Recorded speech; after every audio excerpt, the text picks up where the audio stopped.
Hey guys, so my name is Diego Elizares, and I've been in the industry for roughly about 20 years. I am known in this industry for a 3D highborn. I feel like that's one of the haircuts that really catapulted me to the next level as far as that artist that did creative haircuts. So when my client asked for the highborn, I envision the design or the lines or the parts anywhere before I do it. So when I'm doing that with my finger, I have to really incorporate their facial features and their strong points as far as where their corners are at. You know, if it's the corner of the eye, you know, bringing the line from there and making it go all the way around, because it will make the overall haircut look a lot better as opposed to just adding random lines that don't really go or flow. So you have to look at the facial features and things like that to really incorporate those lines. So right here I'm using an Andis T outliner, and I'm just sharpening the edges, the top and the bottom of the line, just making it really crispy. So that way I don't have to do as much razor work as I need to, per se. Here I'm just trying to get it as sharp as I possibly can. As you're doing it, you're essentially creating that art piece, right? You're using your clippers as your paintbrush and you're bringing it to life little by little. And just really making those lines super sharp and clean is satisfying. It does take some skill, although it is a very simple design, it does take some skills. So here I am adding the line above it that's gonna separate the fade from the design, that's gonna give it that illusion that its design is popping out and creating that 3D effect. So here's where it gets tricky. So you have to flip your clipper on the opposite end and use only the corners of the clipper, which is like 3 or 4 teeth. So that's what I'm doing. I'm just scooping up to get that nice thin sharp line, because if this line were to get any thicker, it can possibly mess up the effect of the 3D look. So now I'm using a different clipper here, which is a Wall Senior, and I'm beginning to fade out on top of those lines that I created on top of the design. I'm just using small little strokes to get a nice little fade to give it that illusion and make that dark hair that's there in between those lines, give it more of a contrast, more of a darker look by fading the outsides of the design. So on this area here, I'm only gonna use the corner of the clipper, which is the Andis T outliner, going up, and then flip the clipper upside down to fade going downwards. Yes, you have to be creative, and yes, you have to be good with your clippers, but you have to just let it flow and let the clippers do the work.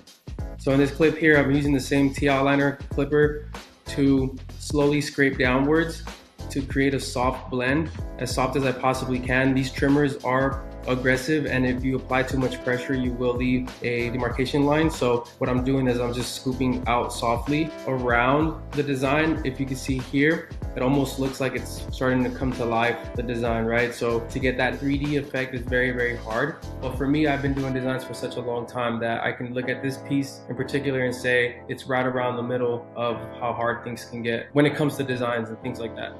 What the highborn is leading into is it's going to wrap around the head, and there's 3 lines, and it's a small pocket to work these fades. So the technique has to be very, very, very carefully fading in between those pockets. And in order to get a small fade in a small pocket like that, you have to use a level to open and close it. So when you push the leveler down, you're essentially expanding the clipper, the blade, you're leaving more hair. When you bring it up, you get the blade closer and you take off more hair that way. So this highborn design in particular is 3D. So there's different renditions of it, but as long as the main design is there, you can mess around with the haircut, add fades in between, and incorporate it to the longer hairstyles up on top. And in this area here, I am using the corner of my clipper just to get a nice T hook around the side of the head using only the corner. And notice that this clipper is very sharp, so it almost gives me an ash line as I do the hook along the head. And then here I'm doing the hairline, and it's very important to get a nice, straight, crispy hairline to really make the overall haircut pop. There is a lot of lines going on here, so the straighter they are, the sharper they are, the better it's gonna make the haircut look. And then clipper over comb, it's very important here because you have to try to create a nice shape along the side of the head. And I have no guard on my clipper, so the comb acts like a guard. It almost protects me from going in too much. And then here I'm freehanding on the opposite side where there's more hair. I'm essentially sculpting here, so I have to be very careful with the clipper. I have to keep a steady hand and use only the flat blade to really help me create that nice straight squared shape on the side. What I'm doing here is I'm point cutting deep in so I can remove some weight to be able to style my client's hair a lot better. His hair is kind of heavy on top, so I have to point cut going in to remove some of that hair so I can have more control over it. But this client here in particular has great hair for designs because he does have thick, dark hair, and his type of hair is a lot better than using somebody that has less dense or lighter hair.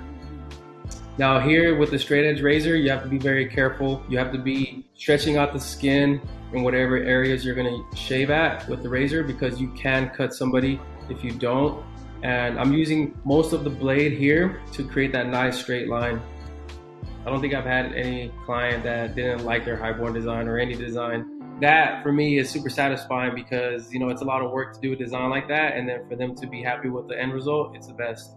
And one of my things that I've always stuck to was do something that you love every day, that you would do it every day for free, and then find somebody that will pay you for it. That's a famous quote by DJ AM. And I found barbering, I fell in love with it, and I turned it into a profession, and now I get paid top dollar for it.